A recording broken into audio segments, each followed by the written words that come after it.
kembali lagi bersama saya Puji Alfiah dari Universitas Teknologi Digital PSTK Tegal dengan NIM 2328309 dari program studi D3 Manajemen Informatika. Kesempatan kali ini saya akan sedikit menjelaskan mengenai peran interaksi manusia dan komputer dalam dunia bisnis.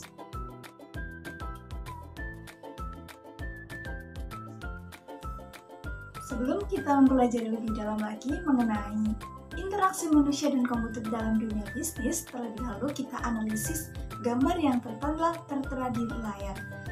Gambar tersebut menggambarkan bahwa seorang manusia sedang berinteraksi dengan komputer. Ada yang tahu nggak komputer itu apa sih? Komputer adalah alat elektronik yang mampu menerima, menyimpan, memproses, dan mengeluarkan data sesuai instruksi dari brainware atau pengguna. Komputer digunakan dengan tujuan untuk mempermudah pekerjaan manusia serta mengubah sistem dari manual menjadi digital. Komputer juga dapat meningkatkan tingkat kreativitas manusia baik dalam dunia bisnis maupun di dalam dunia lainnya. Sudah tahu bukan apa itu pengertian dari komputer itu sendiri? Sekarang kita akan belajar mengenai interaksi manusia dan komputer itu sendiri. Interaksi manusia dan komputer adalah bidang studi yang mempelajari cara manusia berinteraksi dengan komputer dan teknologi informasi, serta desain interaksi tersebut dapat dioptimalkan untuk meningkatkan pengalaman pengguna. Interaksi sendiri memiliki arti sebuah keadaan ketika dua atau lebih objek yang saling berkomunikasi dan memiliki hubungan saling keterkaitan.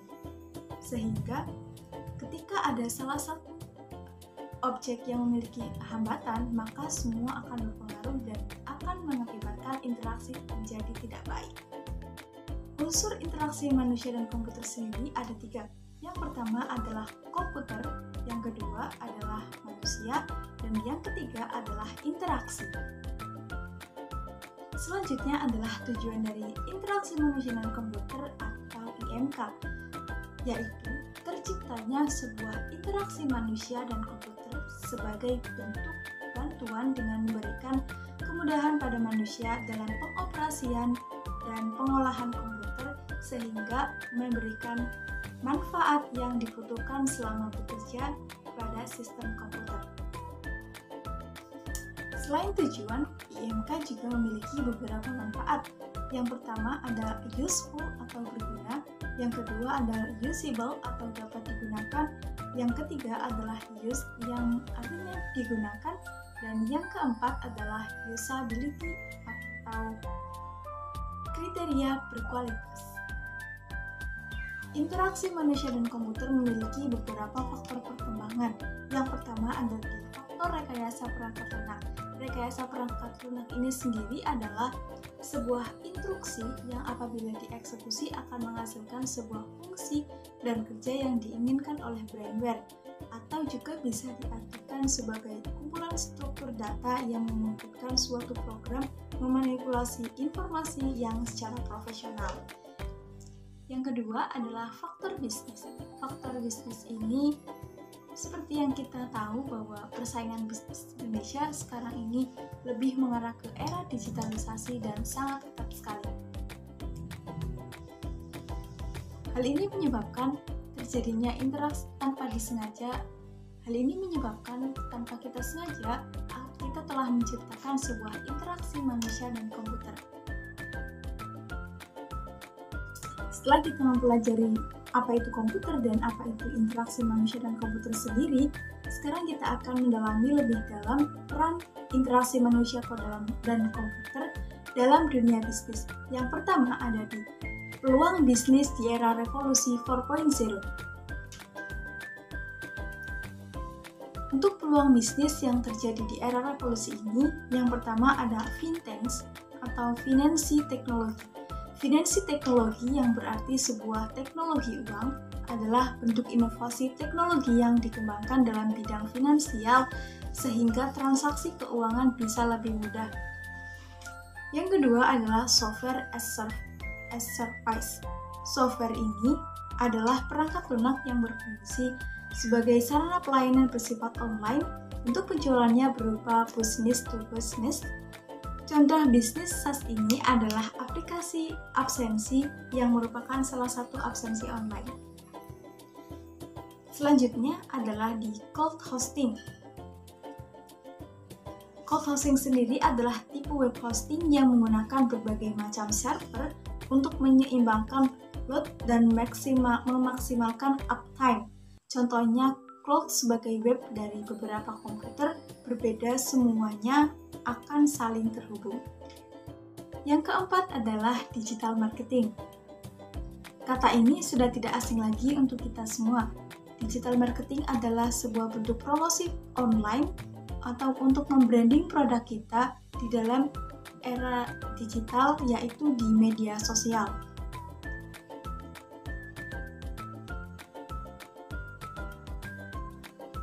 Yang kelima ada on-demand service. On-demand service ini adalah suatu bisnis yang sistem pelayannya didasari atau didahului oleh permintaan konsumen.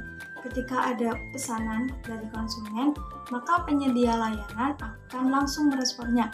Contoh dari aplikasi ini adalah yang sering kita temui di masyarakat, contohnya aplikasi Gojek. Selanjutnya adalah peran teknologi terhadap perkembangan bisnis. Seperti yang kita ketahui bahwa sekarang bisnis itu sangatlah berkembang pesat, yang termasuk dalam peran di media sosial. Nah, di situ ada sebuah letak di mana peran interaksi manusia dan komputer itu terjadi.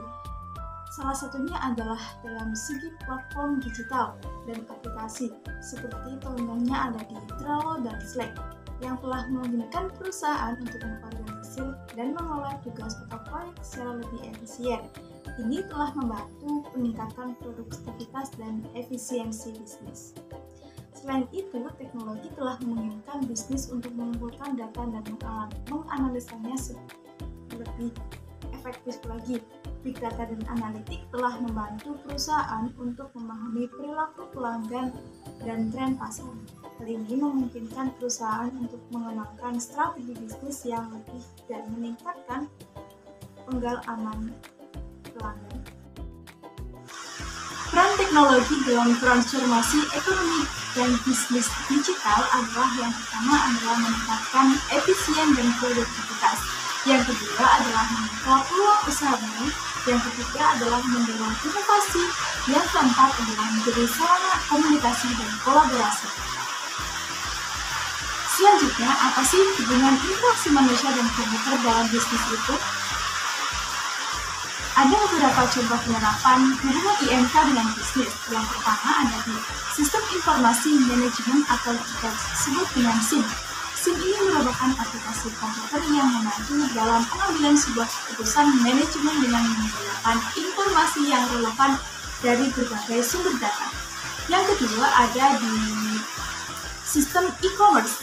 Bisnis menggunakan platform e-commerce untuk menjual produk atau layanan mereka kepada pelanggan secara online.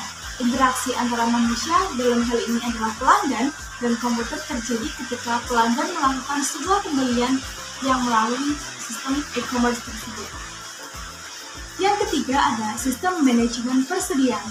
Bisnis menggunakan sistem manajemen persediaan untuk melacak dan mengelola persediaan mereka.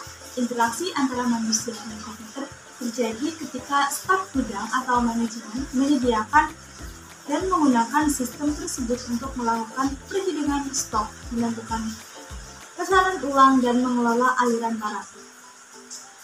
Yang selanjutnya ada di sistem keuangan atau di akuntansi. Sistem keuangan dan akuntansi dalam bisnis ini contohnya adalah transaksi keuangan menggunakan e-banking. Dalam hal ini dapat dicontohkan untuk melakukan sebuah analisis keuangan dan membantu kinerja dalam keuangan bisnis. Penerapan yang selanjutnya ada di sistem manajemen proyek. Sistem manajemen proyek ini adalah untuk merencanakan, melacak, mengelola, dan proyek-proyek mereka. Interaksi antara manusia dan komputer terjadi ketika manajer proyek dan tim proyek menggunakan sistem tersebut untuk mengatur jadwal, alokasi sumber daya, dan memantau kemajuan proyek. Selanjutnya ada di sistem kolaborasi dan komunikasi. Dalam bisnis, sistem ini seperti email, pesan instan, dan platform kolaborasi online lainnya, di mana hal ini untuk memfasilitasi komunikasi dan kerjasama antara belajar mengenai apa itu komputer, interaksi dan manusia komputer itu sendiri, dan peran IMK dalam komputer. Maka saya bisa menyimpulkan di sini bahwa peran IMK dalam bidang bisnis adalah yang pertama, meningkatkan efisiensi dan produktivitas. Yang kedua adalah untuk membuka peluang bisnis baru.